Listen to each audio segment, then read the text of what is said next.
दाऊस पाकज़ात अल्लाह के नाम से जिसके कब्ज़े कुदरत में मेरी और आप सबकी जान है। अस्सलाम वालेकुम नाज़रीन, आज के प्रोग्राम में खुशामदीद कहते हैं।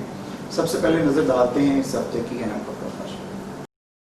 वज़ीर-ए-आज़म इमरान खान का दौरा आज़ाद कश्मीर, भारत को लगी आग। पाकिस्तान ने किया करतारपुर बॉर्डर खोलने का ऐलान, मगर भारत का इनकार। चाइना और भारत के दरमियान कशीदगी बरकरार। कोरोना की वबा और रेस्क्यू का किरदार। साबिक अमीर जमात इस्लामी सैयद मुनव्वर हसन साहब अब हम में नहीं रहे। आज के प्रोग्राम में हम उनके करीबी साथियों से गुफ्तगू करेंगे। शुमाल मशरकी चीन में एक कंपनी कैसे किस टेक्नोलॉजी की मदद से सब्जियां और फल उगा रही है, इस पे भी बात करेंगे। हम सबको कोरोना रोकने के लिए हाई फाइव की जरूरत है।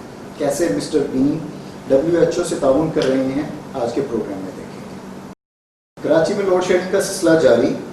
हुकूमत का ईद के मौके पर शहरी हदूद से बाहर मवेशी मंडियां लगाने का फैसला।